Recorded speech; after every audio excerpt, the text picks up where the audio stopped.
In today's video, we're going to be going through how you can save power in winter, because we all know solar sucks this time of year. So let's crack on and save some power, shall we? Solar this time of the year, it sucks, right? There's no ifs or buts around it. It could be a bright sunny day. Today is pretty bright and sunny. There's blue skies out there, but the sun is so low in the sky, it just doesn't really produce anything, does it? Nothing worth talking and writing home about. Does anyone write home anymore?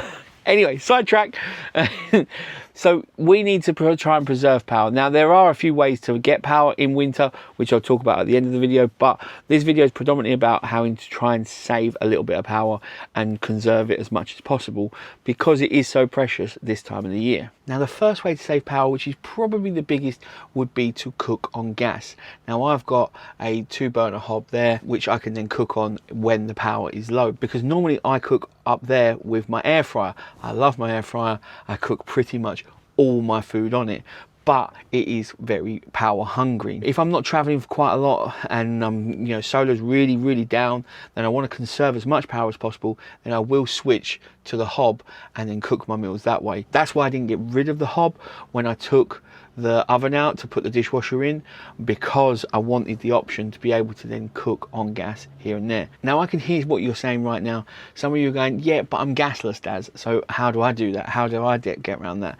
Well, that's quite difficult, but there is tiny things you can do which will help you. If you have gone gasless in your motorhome or camper van and you only have electrical items to use, there's a few things you can do to try and help reduce your power consumption.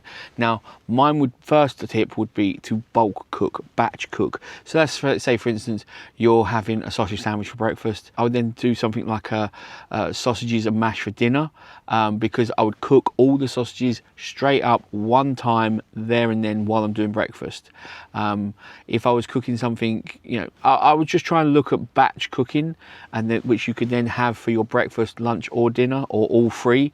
I'm not a batch cooking expert, but that is one way that you could try and preserve. So you are still using electricity, but you are using it once rather than 3 times, or when you do then use it again, it's just to reheat, it's not to fully cook. Now, another option to try and save power would be to use an induction hob. Now, I've got a single induction hob. It's currently buried in the back of the cupboard.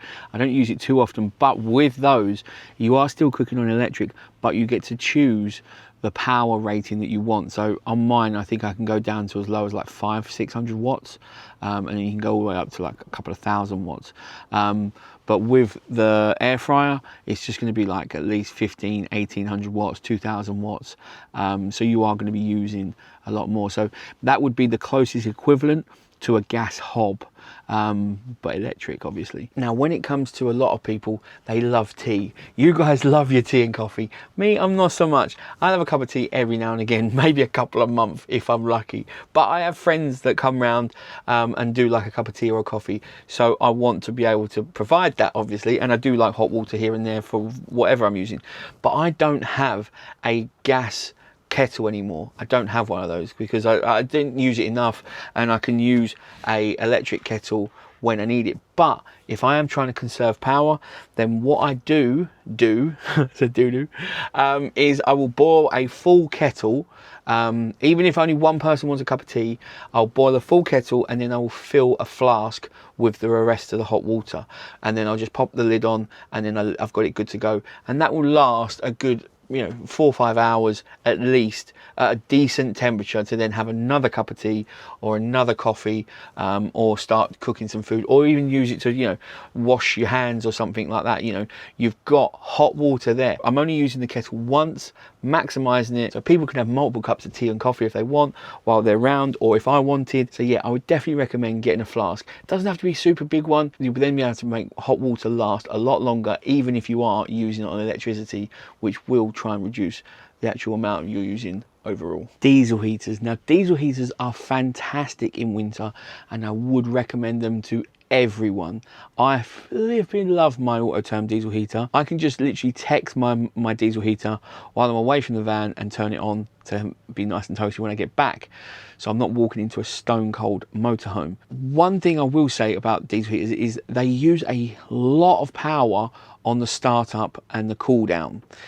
When they're actually running and they're at temperature, they don't use much at all. They just kind of tick along. Now, I'm no expert, so, you know, do your research and this and that. But I would say, and I've done a little bit of research into this, that it would be better to leave your diesel heater on consistently for the rest of the day, or for the time that you're, you know, needing to be in the motorhome and you're not out and about doing stuff, or the evening. I would leave it on consistently on a low temperature just to keep it ticking over, rather than turning it on for an hour then off, then on for an hour then off. It's the startup that drains the most amount of power. Now, there is a caveat to this. You do need to regularly blast your diesel heater to get rid of any build-up of soot and dust and dirt and debris and all that. So every now and again, and I would say if you are doing this, then I would do it every couple of days and put it on full power or max temperature, and blast it for like 20 minutes. When you have got a sufficient amount of power, or you do want to really get some heat into the motorhome quick, then turn it right on, cook that thing so it gets rid of any soot, and then lower it down. But that is a way that you can try and keep the motorhome warm but reduce your power. While I'm sitting here with my diesel heater and I've just been speaking about that, I might as well talk about this, the inverter. Now, I am a bit of a bugger for it, I really am, because I leave my inverter on all the time. Now, I'm getting better over the winter, and I do turn it off in the winter and I turn it on as and when I need it. In the summer, I'm not worried because I've got so much solar coming in, but during the winter, not so much. So you do need to turn not just your inverter off, but everything else. So you don't want things on standby. You want to just unplug them and just use them when you need them. I need to obviously follow this myself, but they will draw. I mean, even a decent inverter, I've got the Multi Plus, it will draw a couple of amps an hour at least, which, you know, over a course of a 24-hour period, even if it was just 2 amps an hour, we're racking up. We're now into 50 amps of power consumption when I'm only carrying 460 amps of full capacity. So if I've lost, you know, 40-50 amps, I think them numbers are right. Someone will correct me if I'm not. If I've lost that amount just for it sitting there doing nothing, that's not good.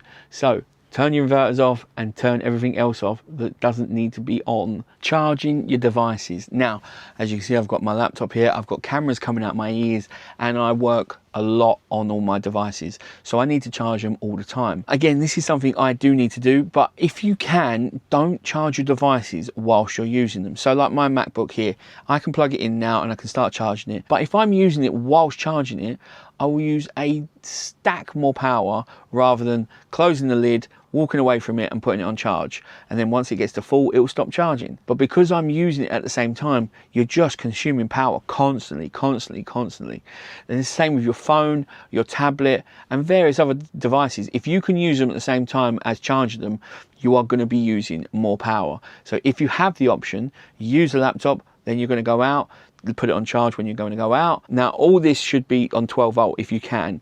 There are various ways to do that with cigarette lighters or power banks or things like that, but try and charge them all on 12 volt and when you're not using them. Now, this one is a bit of a biggie. Different devices for summer and winter, but that also goes with different styles and the way you do things. Now, if you know you're going to be traveling, then you can use power in abundance. If you know you're going to have sunny days, again, you can use them in abundance. It's about changing the way you do things. So you do have to keep an eye on your schedule and the weather in winter, because if you know you're going to be sitting still for 3-4 days and it's going to be grey and overcast, you are done. There is no power you are going to be getting. So you then need to maximize that and make sure you do some, you know, adjustments to try and maximize that power whilst you are stationary. If you know you're going to be traveling in 2 days time and you've got a 4-hour journey ahead of you and you can recharge whilst you're driving, then yeah, you can be a bit more lax and you can use that power because you know you'll be back on the road and you'll be charging in no time. Now, when I talk about different devices for summer and winter, I don't mean massive whole different setups.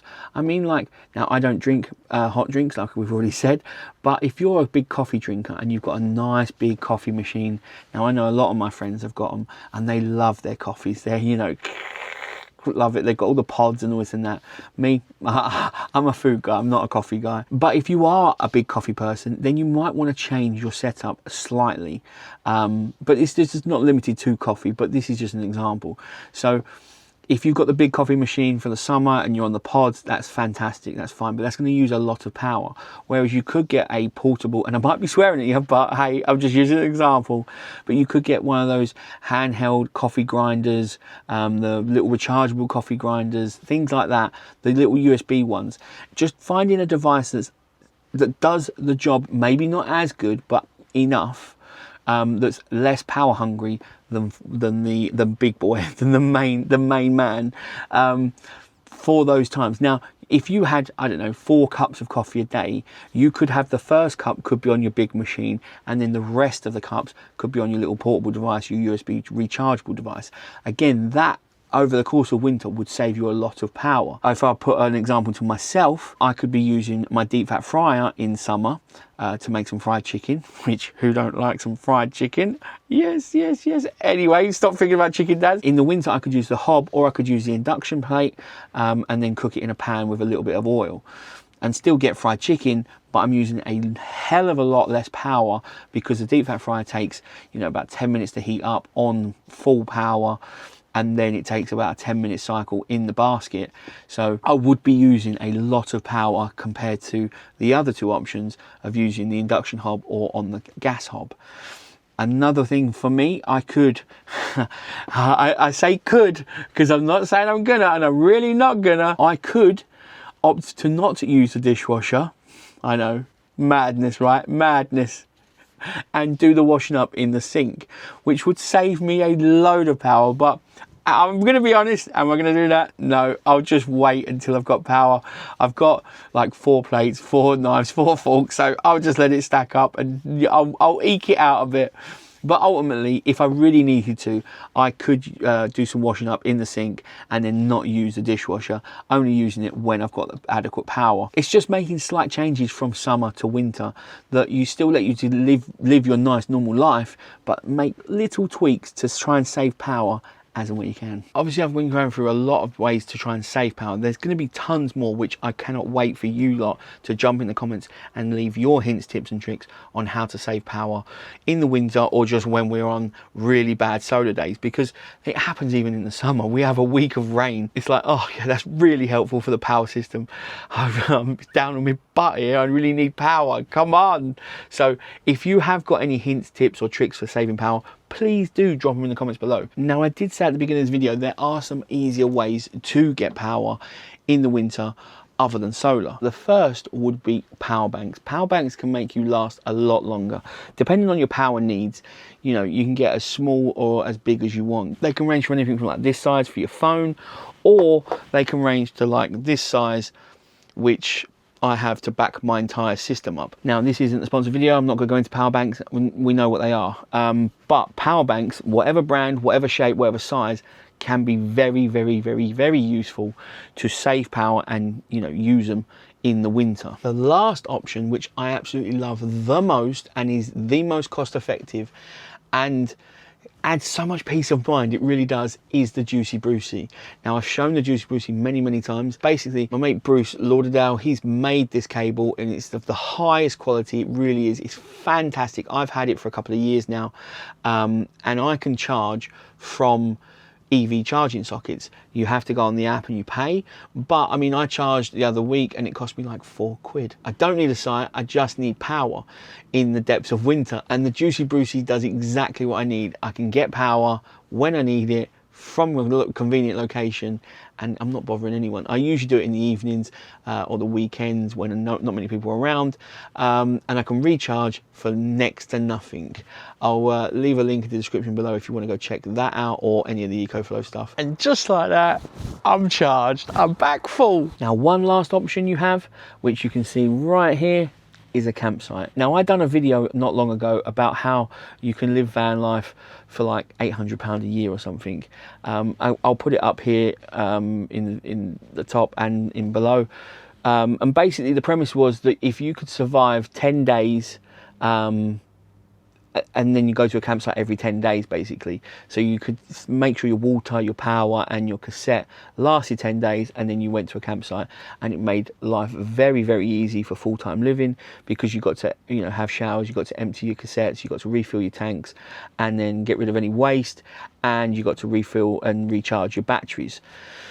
Now, campsites are expensive, so that's why I first and foremost would try and go for a Juicy Brucey. If you've got everything else covered and you are good, it's just power you need, then a Juicy Brucey and or a power bank would be very beneficial to you. Now, I love campsites, and I don't know, there seems to be a bit of divide. It's like, you're not real van life if you go to a campsite.